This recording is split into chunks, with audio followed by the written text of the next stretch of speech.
क्या दूसरे के मन की बात को जान लेना, कोई इंसान हमारे बारे में क्या सोच रहा है, इन बातों को जान लेना क्या संभव है? तो इसका उत्तर है हाँ। 100% तो नहीं, लेकिन किसी हद तक आप किसी के भी मन की बातों को जान सकते हैं, समझ सकते हैं।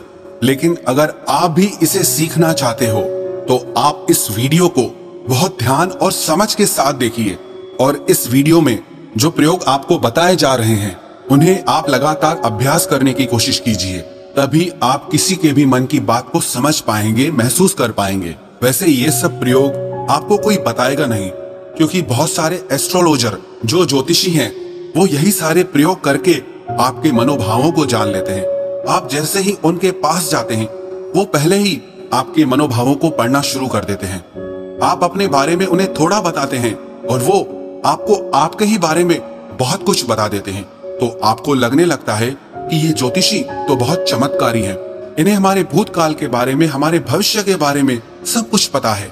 पर ये वास्तविकता नहीं है और ये कोई चमत्कार भी नहीं है। ये सिर्फ अभ्यास की बात है जो उन्होंने किया है, और उसी से ही वो आपके मन की बातों को जान लेते हैं। अब वो तो आपको ये सारी बातें नहीं बता सकते, क्योंकि उनका घर और उनका बिजनेस इसी से ही चलता है। तो आइए अब हम शुरू करते हैं कि इसको किया कैसे जाता है। सबसे पहली बात है कि अगर आप किसी के मन की बात को जानना चाहते हैं तो उसके लिए आपके मन का शांत होना बहुत जरूरी है। थोड़ा ध्यान से समझना इस बात को, तभी आप इन प्रयोगों को सक्सेसफुली कर पाएंगे। मैं आपको एक कहानी सुनाता हूँ। एक जैन फकीर हुए जॉर्ज गुरजीएफ, उनके पास जो कोई भी शिक्षा लेने आता था वो उन्हें सिखाते थे कि तुम शब्दों से नहीं, मन के भावों से बातचीत करना सीखो। इसे टेलीपैथी भी कहा जाता है, जो बिना कुछ कहे एक दूसरे के साथ मन ही मन में बात कर लेना। कई बार आप लोगों ने महसूस किया होगा कि आप किसी के बारे में सोचते हैं और वो इंसान आपके सामने आ जाता है या उसका फोन आ जाता है। कहीं ना कहीं आपके मन की बातें उस तक पहुंच जाती है और उसके मन की बात आप तक पहुंच जाती है। तो जो जैन फकीर थे वो अपने सारे शिष्यों को एक प्रयोग सिखाते थे कि तुम अपने आप को एक कमरे में बंद रखो और एक भी शब्द नहीं बोलना है, किसी से कोई बात नहीं करनी है। सबसे पहले तो तुम अपनी वाणी को शांत करो। जब तुम्हारी वाणी शांत होगी तभी तुम्हारा मन शांत होगा। हमारी वाणी ही हमारे विचारों को शब्द देती है, आवाज देती है। पहले वाणी में शांति आएगी, फिर विचारों में शांति आएगी। फिर जब धीरे धीरे उन शिष्यों का मन प्रयोगों के द्वारा शांत होने लगता था तो गुरजीएफ क्या करते थे, अपने मन में एक शब्द बोलते थे, जैसे कि गुलाब का फूल। और जब तक वो शब्द उन शिष्यों को सुनाई नहीं देता था वो उन शिष्यों से इसी प्रयोग को लगातार करवाते रहते थे। वो एक ही कोई शब्द अपने मन से बोलते रहते थे और उस शब्द को धीरे धीरे वो सारे शिष्य आसानी से सुन लेते थे, बिना मुंह से कुछ भी बोले। आप कहोगे ये सब बकवास बातें हैं। ये बिल्कुल भी बकवास बातें नहीं है, ये प्रूव्ड साइंटिफिक बातें हैं। बहुत लोगों ने इस पे प्रयोग किए हैं।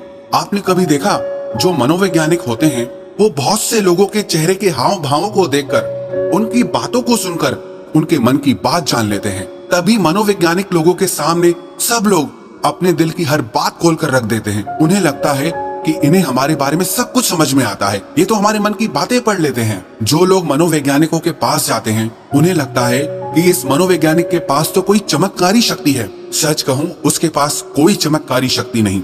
उसने बस अपने विचारों को शांत करके, खुद के विचारों में ठहराव ला करके, उसने अपने भावों को, अपनी ऊर्जा को आपसे कनेक्ट कर लिया। इसलिए जो भी आपके हाव भाव हैं, उसकी ऊर्जा को वो मनोवैज्ञानिक महसूस कर पाता है, समझ पाता है। सीधा सरल सा सूत्र है कि जब तक आप बोलते रहते हैं सामने वाले सुनते रहते हैं। आप बोलना बंद करते हैं तभी सामने वाला जो बोल रहा है वो आप सुन पाते हैं।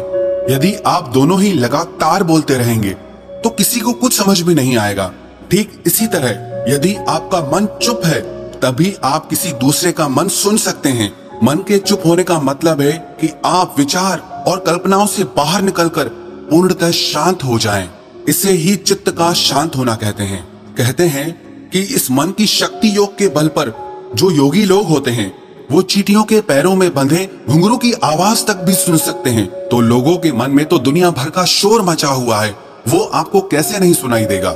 लेकिन इसके लिए आपको एक बात बता दूं, जिन लोगों का मन बहुत चंचल रहता है, बहुत दौड़ता रहता है, ऐसे लोग अपने ही मन की बातों को ठीक से नहीं समझ पाते, तो वो किसी और के मन की बात को क्या समझ पाएंगे। मैंने एक कहानी सुनी, एक फकीर हुए लाओ त्सु। वो अपने एक शिष्य के साथ रोज सुबह में वॉक करने जाते थे। एक दिन जो उनका शिष्य था, तो उस दिन उनका शिष्य अपने मित्र को भी साथ लेकर आया। तो मॉर्निंग वॉक के टाइम पे उनका शिष्य और उसका मित्र भी साथ साथ चलने लगा। वो काफी देर तक ऐसे ही पैदल चलते रहे, किसी ने कोई आवाज नहीं की। जो उनके शिष्य का मित्र था वो बड़ा हैरान हो रहा था कि ये लोग कुछ बोलते क्यों नहीं, इतनी देर से चुप क्यों हैं ये लोग। तो उसने सोचा मैं ही बात शुरू करता हूँ, और काफी समय गुजरने के बाद उसने सिर्फ इतना कहा कि कितनी अच्छी सुबह है, कितना अच्छा मौसम है। जब उस शिष्य के मित्र ने ये बात कही तो लाओ त्सु ने कहा कि कल से तुम अपने मित्र को मेरे पास बिल्कुल लेकर मत आना, क्योंकि ये बहुत शोर मचाता है।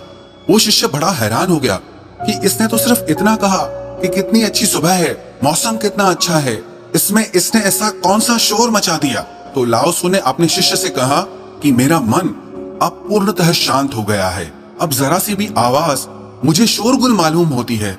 सुबह अच्छी है तो है, मौसम अच्छा है तो है, मैं भी देख रहा था कि मौसम अच्छा है, तुम भी देख रहे थे, तो इस बात को व्यर्थ में बताने का मतलब ही क्या हुआ। मेरे मन में ऐसी शांति भर गई है कि ये व्यर्थ की बातें मुझे अब बिल्कुल अच्छी नहीं लगती, क्योंकि मैं बिना बोले ही सब कुछ सुन सकता हूँ और बिना कहे ही सब कुछ कह सकता हूँ। तो मैं शब्दों को बोलकर और सुनकर अपनी उस शक्ति को क्यों नष्ट करूँ। जब मैं बिना बोले सुन सकता हूँ, बिना कहे भी कह सकता हूँ, तो मुझे शब्दों की जरूरत ही नहीं है।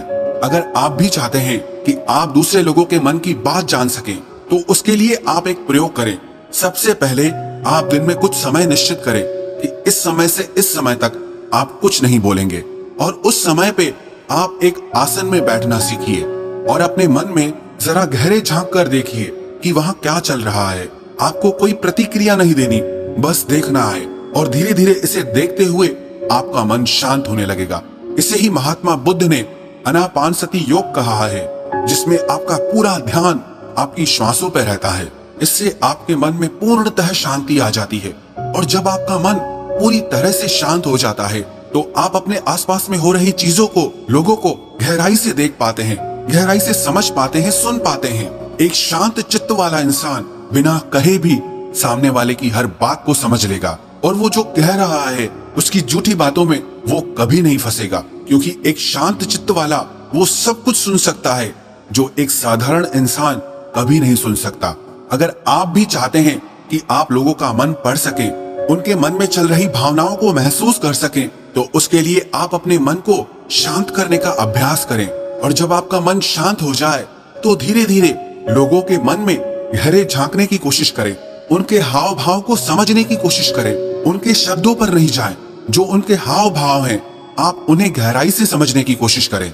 दूसरे के मन की बात को जान लेना, इसमें कोई बड़ी बात नहीं है, पर शर्त यही है कि आपको यही अभ्यास निरंतर करना होगा। जिस दिन आपका अभ्यास सिद्ध हो जाएगा, आपको बिना कहे भी लोगों के मन की सारी बातें बिल्कुल साफ सुनाई देंगी। अब आप ये सोच रहे होंगे कि किसी और के मन की बात पता करके हमें क्या फायदा मिल जाएगा, लेकिन मैं आपको बता दूं कि इसका फायदा आपको जीवन के हर क्षेत्र में मिलेगा। चाहे वो आपके रिश्ते हो, आपके क्लाइंट्स हो, आपकी नौकरी का इंटरव्यू हो, जिंदगी के किसी भी क्षेत्र में चले जाओ, अगर आप सामने वाले के मन की बातों को समझ पाओ, महसूस कर पाओ, तो आप जिंदगी में हर कामयाबी हासिल कर सकते हो। इसके बहुत फायदे हैं। इससे आपको कोई भी इंसान झूठ बोल के धोखा नहीं दे सकता, कोई आपका इस्तेमाल नहीं कर सकता, आप हर तरह की भावनात्मक चोट खाने से बच जाएंगे, कोई आपके पैसों को लूट कर नहीं जा सकता। और एक बात मैं आपको बता दूं कि ये प्रयोग एक ही दिन में सिद्ध नहीं होते हैं, इनमें थोड़ा समय लगता है, बहुत ज्यादा तो नहीं, लेकिन कुछ महीनों के अभ्यास से ही आप जल्दी ही किसी के भी मन की बातों को आसानी से जान लेंगे।